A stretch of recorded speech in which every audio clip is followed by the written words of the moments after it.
আকাশবাণী কলকাতা, স্থানীয় সংবাদ পড়ছি সংযুক্তা সিংহ। বিশেষ বিশেষ খবর। কোভিড ভ্যাকসিন নিয়ে প্রধানমন্ত্রীর সঙ্গে মুখ্যমন্ত্রীর আজ ভার্চুয়াল বৈঠক। সরকারি প্রকল্পের সুবিধা প্রতিটি মানুষের কাছে পৌঁছে দিতে দুয়ারে দুয়ারে সরকার প্রকল্পের কথা ঘোষণা মুখ্যমন্ত্রীর। রাজ্যে করোনার সংক্রমণ থেকে সুস্থতার হার 92.80% পৌঁছেছে। করোনা আবহেই আজ ইডেনে শুরু প্রথম বেঙ্গল টি-20 ক্রিকেট প্রতিযোগিতা। করোনা সংক্রমণ এড়াতে মাস্ক পরুন এবং ঠিকভাবে পরুন, 2 গজ দূরে থাকুন, নিরাপদ দূরত্ব বজায় রাখুন, হাত ও মুখ পরিষ্কার পরিচ্ছন্ন রাখুন। আসছি বিস্তারিত খবরে। কোভিড ভ্যাকসিন নিয়ে প্রধানমন্ত্রী নরেন্দ্র মোদীর সঙ্গে মুখ্যমন্ত্রী মমতা ব্যানার্জির আজ ভার্চুয়াল বৈঠক।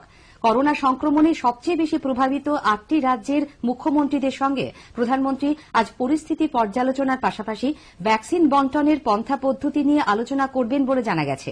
বাঁকুড়া রবীন্দ্র ভবন থেকে মমতা ব্যানার্জি এই বৈঠকে যোগ দেবেন। এদিকে ব্রিটিশ কোম্পানি অ্যাস্ট্রাজেনেকা জানিয়েছে তাদের তৈরি ভ্যাকসিন কোভিশিল্ড 90% মতো কার্যকর, তবে দুরকম ডোজের পরীক্ষায় গড় কার্যকারিতা 70%। ভারতের সিরাম ইনস্টিটিউট, অ্যাস্ট্রাজেনেকা ও অক্সফোর্ড ইউনিভার্সিটির যৌথ উদ্যোগে তৈরি কোভিশিল্ডের এদেশের অংশীদার হিসেবে কাজ করছে। সংস্থার সিইও আদার পুনাওয়ালা জানিয়েছেন, জানুয়ারি মাসের মধ্যেই এই ভ্যাকসিনের 10 কোটি ডোজ তৈরি হয়ে যাবে। মোট সরবরাহের 90% ডোজ প্রতি 250 টাকায় কিনবে সরকার। খোলা বাজারে এর দাম হতে পারে আনুমানিক 1000 টাকা। এর আগে মার্কিন সংস্থা ফাইজার, বায়োএনটেক এবং মডেরনা জানিয়েছিল তাদের তৈরি ভ্যাকসিনের কার্যকারিতা 94%-এর বেশি। কোভিশিল্ড সাধারণ রেফ্রিজারেটরে সংরক্ষণ করা গেলেও ফাইজার ভ্যাকসিনের ক্ষেত্রে তা রাখতে হবে -70°C তাপমাত্রায়। ফলে সংরক্ষণের ক্ষেত্রে অনেক বেশি সুবিধাজনক অ্যাস্ট্রাজেনেকা ও মডেরনার ভ্যাকসিন।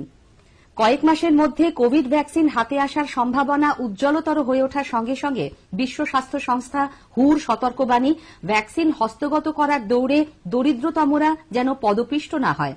গতকাল এক ভার্চুয়াল সাংবাদিক সম্মেলনে সংগঠনের প্রধান টেড্রস অ্যাডানম ঘেব্রেইসুস বলেন, একাধিক টিকার চূড়ান্ত পর্যায়ের ক্লিনিক্যাল পরীক্ষার ফল করোনা ভাইরাস অতিমারির লম্বা অন্ধকার সুড়ঙ্গের শেষে আশার আলো দেখাচ্ছে, কিন্তু বিশ্বের সর্বত্র ভ্যাকসিনের সুষ্ঠু ও ন্যায্য বন্টন সুনিশ্চিত করতে হবে।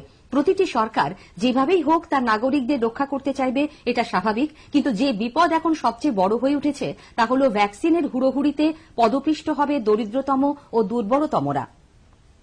সরকারি প্রকল্পের সুবিধা প্রতিটি মানুষের কাছে পৌঁছে দিতে রাজ্য সরকার ব্লকে ব্লকে বিশেষ শিবিরের আয়োজন করবে। দুয়ারে দুয়ারে সরকার নামে এই প্রকল্প শুরু হবে আগামী 1 ডিসেম্বর, চলবে 30 জানুয়ারি পর্যন্ত। বাঁকুড়া সফররত মুখ্যমন্ত্রী মমতা ব্যানার্জি গতকাল খাতড়ায় এক সভায় একথা ঘোষণা করেন। ব্লকে ব্লকে ক্যাম্প করতে হবে সব ডিপার্টমেন্টকে নিয়ে। বেলা 11টা থেকে প্রতিদিন বেলা 3টে পর্যন্ত ক্যাম্প চলবে। সেখান থেকে যদি কোনো মানুষ বলেন আমার এটা দরকার, আমি পাইনি, যদি পাওয়ার মধ্যে থাকে দিয়ে দিতে হবে। আর যদি দেওয়ার মধ্যে না থাকে এক্ষুনি হাতে নেই, পরে হবে, আস্তে আস্তে করতে হবে, একসাথে তো সব হয় না। তিনি বলেন, রাজ্য সরকার নিজেরাই কোভিড ভ্যাকসিন কিনে সাধারণ মানুষকে দিতে প্রস্তুত, কেন্দ্রের শুধু নির্দেশিকা পাঠালেই হবে। কেন্দ্রীয় স্বরাষ্ট্রমন্ত্রী অমিত শাহর সাম্প্রতিক বাঁকুড়া সফরের সময় এক আদিবাসীর বাড়িতে মধ্যাহ্নভোজ এবং বিরসা মুন্ডার মূর্তি বলে এক আদিবাসী শিকারীর মূর্তিতে মালা দেবার ঘটনার উল্লেখ করে তাকে তীব্র কটাক্ষ করেন তিনি। মুখ্যমন্ত্রী বিরসা মুন্ডার জন্মদিনে ছুটির কথাও ঘোষণা করেন। অন্যদিকে দুয়ারে দুয়ারে সরকার প্রকল্পের ঘোষণার কঠোর সমালোচনা করেছেন বাঁকুড়ার বিজেপি সাংসদ সুভাষ সরকার। মুখ্যমন্ত্রী প্রশাসনিক সভার নামে তৃণমূলের রাজনৈতিক সভা করলেন আর প্রশাসনের কর্তাদের টাস্ক দিয়ে গেলেন। বর্ষাও নেই দলের নেতাদের, এবং সেই কারণে নিজেই স্বীকার করেছেন যে কিছু লোক খারাপ কাজ করছে। মাননীয়, আপনাকে বলি, কিছু লোক নয়, গোটা দলটাই আপনার পচে গেছে। তাই আপনি 9.5 বছর পরে দুয়ারে দুয়ারে সরকার এই প্রকল্প নিয়ে আসছেন, যাতে সরকারি সমস্ত কর্মচারীদের মাধ্যমে মানুষের কাছে যে আপনার প্রকল্পের নামগুলো পৌঁছে দেওয়ার জন্য, কিন্তু কোনো প্রকল্পই সফল হয়নি। আগামী বৃহস্পতিবার ২৬শে নভেম্বর দেশ জুড়ে বিভিন্ন কেন্দ্রীয় ট্রেড ইউনিয়ন ও কর্মচারী ফেডারেশনের ডাকা ধর্মঘটের সমর্থনে কলকাতায় গতকাল বাম দলগুলি এবং কংগ্রেস যৌথ মিছিল বের করে। লেনিন মূর্তি থেকে হেদুয়া পর্যন্ত ওই মিছিলে সামিল হন বামফ্রন্ট চেয়ারম্যান বিমান বসু, সিপিআইএম এর রাজ্য সম্পাদক সূর্যকান্ত মিশ্র, দলের পলিট ব্যুরো সদস্য মোহাম্মদ সেলিম, কংগ্রেস সাংসদ প্রদীপ ভট্টাচার্য প্রমুখ। ধর্মঘটের ইস্যুগুলির প্রতি সমর্থন থাকলেও তৃণমূল কংগ্রেস ধর্মঘটের বিরোধিতা করবে বলে জানানোয় তার সমালোচনা করেন বিমানবাবু। All India Fair Price Shop Dealers Federation এবং এ রাজ্যের হকার সংগঠনগুলির যৌথ মঞ্চ ধর্মঘটকে নৈতিক সমর্থন জানিয়েছে। এদিকে ধর্মঘটের দিন বেসরকারি পরিবহন ব্যবস্থা সচল রাখা নিয়ে পাবলিক ভেহিকলস দপ্তরের আধিকারিকরা আজ কলকাতায় বেসরকারি পরিবহন মালিক সংগঠনগুলির প্রতিনিধিদের সঙ্গে বৈঠকে বসবেন। জয়েন্ট কাউন্সিল অব বাস সিন্ডিকেটস অবশ্য জানিয়েছে ধর্মঘটের দিন বেসরকারি বাস রাস্তায় নামবে কিনা তা চালক ও কন্ডাক্টরদের ওপর নির্ভর করছে। ২৬শে নভেম্বর প্রস্তাবিত সাধারণ ধর্মঘটের সমর্থনে গতকাল রাজ্যের বিভিন্ন জেলায় মিছিল ও জনসভা করা হয়। পুরুলিয়া শহরে বামফ্রন্টের পক্ষ থেকে অতিরিক্ত জেলা শাসক শরীফ ভট্টাচার্যের কাছে স্মারকলিপি দেওয়া হয়। বীরভূমে ধর্মঘটের সমর্থনে বাম দল ও কংগ্রেসের যৌথ উদ্যোগে রামপুরহাট পুর শহরে মিছিল বের করা হয়। সাধারণ মানুষের প্রতি বন্ধ সমর্থনের আহ্বান জানানো হয়। পূর্ব মেদিনীপুরের তমলুকেও বন্ধের সমর্থনে বাম দল ও কংগ্রেসের পক্ষ থেকে গতকাল মিছিল বের করা হয়েছিল। জেলা শাসকের দপ্তরে ডেপুটেশনে দেওয়া হয়। বর্ধমান শহরেও সাধারণ ধর্মঘটের প্রচারে মিছিল এবং বাইক র্যালি হয়। কংগ্রেসের পক্ষ থেকে কার্জন গেটের সামনে সভা হয়।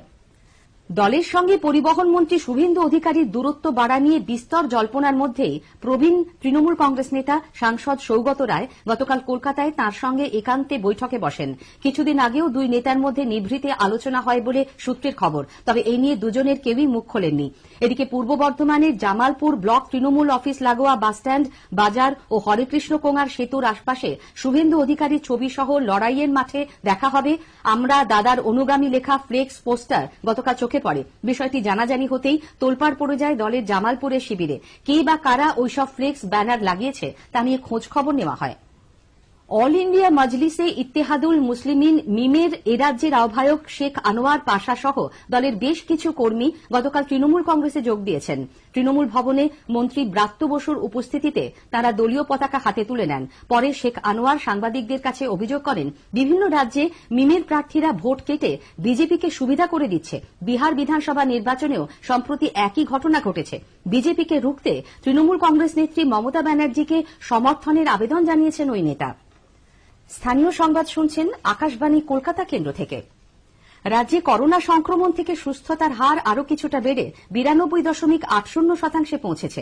গত ২৪ ঘণ্টায় নতুন করে ৩,৫৫৭ জন সংক্রমিত হওয়ায় এখনো পর্যন্ত মোট ৪,৫৯,৯১৮ জন এই রোগে আক্রান্ত হলেন। এর মধ্যে অবশ্য ৪,২৬,৮১৬ জন সুস্থ হয়ে উঠেছেন। নতুন করে ৩,৬৮৭ জন করোনা মুক্ত হয়েছেন। গত সন্ধ্যায় স্বাস্থ্য দপ্তর প্রকাশিত রিপোর্টে বলা হয়েছে বর্তমানে ২৫,০৩০ জন চিকিৎসাধীন। একদিনে আরও ৪৭ জন করোনা আক্রান্তের মৃত্যু হওয়ায় মৃতের সংখ্যা বেড়ে হয়েছে ৮,০৭২। কোটি কোটি টাকা আত্মসাতের অভিযোগে বেআইনি অর্থলগ্নি সংস্থা অ্যাঞ্জেল এগ্রিটেক গোষ্ঠীর পলাতক এক কর্তাকে সিবিআই গ্রেপ্তার করেছে। শেখ নাজুবুল্লাহ নামে ওই ব্যক্তিকে গতকাল বারুইপুর এসিজেএম আদালতে তোলা হলে ১০ দিনের পুলিশ হেফাজতে পাঠানো হয়। অনেক বেশি সুদে জমা টাকা ফেরতের আশ্বাস দিয়ে কলকাতার এই সংস্থা বিভিন্ন ভুয়ো স্কিমে লগ্নিকারীদের কাছ থেকে প্রায় ৪৫৪ লক্ষ টাকা তুলেছিল বলে অভিযোগ। তদন্ত শুরু হতেই সংস্থার এমডি নাজুবুল্লাহ গা ঢাকা দেয়। উত্তরে হাওয়া বইতে থাকায় কলকাতা সহ গোটা রাজ্যেই শীতের আমেজ অনুভূত হচ্ছে। কলকাতায় সর্বোচ্চ ও সর্বনিম্ন দুটি তাপমাত্রাই কমেছে। শহরে আজ সকালে সর্বনিম্ন তাপমাত্রা রেকর্ড করা হয় ১৫.৩ ডিগ্রি সেলসিয়াস, স্বাভাবিকের থেকে ৩ ডিগ্রি কম। আবহাওয়া দপ্তরের পূর্বাঞ্চলীয় উপমহানির্দেশক সঞ্জীব বন্দ্যোপাধ্যায় আকাশবাণীকে জানিয়েছেন, তামিলনাড়ু কোস্টে একটি ডিপ্রেশন আছে, ফলে রাজ্যের ওপর থেকে নর্দার্লি এবং নর্থ ইস্টার্লি উইন্ড বয়ে যাচ্ছে। ২৫ তারিখ থেকে মার্জিনালি টেম্পারেচার একটু বাড়বে। ২৭-এর পর থেকে আবার টেম্পারেচার কমবে। আগামী ৫ দিনে উত্তরবঙ্গ দক্ষিণবঙ্গে কোথাও বৃষ্টির কোনো সম্ভাবনা নেই। মালদার মানিকচক থানা এলাকার মানিকচক ঘাটে গতকাল বিকেলে ভেসেলে পার হবার সময় ৯টি ট্রাক ভেসে যায়। এই ঘটনায় ১৪ জনকে উদ্ধার করা গেলেও ২ জন এখনও নিখোঁজ। ট্রাকগুলিরও খোঁজ চলেছে। এদিকে মালবোঝাই ট্রাক গঙ্গায় তলিয়ে যাওয়ার ঘটনার কারণ খতিয়ে দেখা উচিত বলে বিধানসভায় বাম পরিষদীয় দলনেতা সুজন চক্রবর্তী দাবি করেছেন। করোনা আবহে সিএবির উদ্যোগে ইডেনে প্রথম বেঙ্গল টি-20 ক্রিকেট প্রতিযোগিতা আজ শুরু হচ্ছে। জৈব সুরক্ষা বলয়ে 6 দলের এই প্রতিযোগিতার উদ্বোধনী ম্যাচে মোহনবাগান কাস্টমসের মুখোমুখি হবে। বুধবার ইস্টবেঙ্গল মাঠে নামবে। গোয়ার বাম্বোলিমে গতকাল আইএসএল এর ম্যাচে হায়দ্রাবাদ এফসি 1-0 গোলে ওড়িশা এফসিকে হারিয়ে দিয়েছে। শেষ করার আগে স্থানীয় সংবাদের বিশেষ অংশ আরেকবার। কোভিড ভ্যাকসিন নিয়ে প্রধানমন্ত্রীর সঙ্গে মুখ্যমন্ত্রীর আজ ভার্চুয়াল বৈঠক। সরকারি প্রকল্পের সুবিধা প্রতিটি মানুষের কাছে পৌঁছে দিতে দুয়ারে দুয়ারে সরকার প্রকল্পের কথা ঘোষণা মুখ্যমন্ত্রীর। স্থানীয় সংবাদ শেষ হল। এরপর বিশেষ সংবাদ 9:15।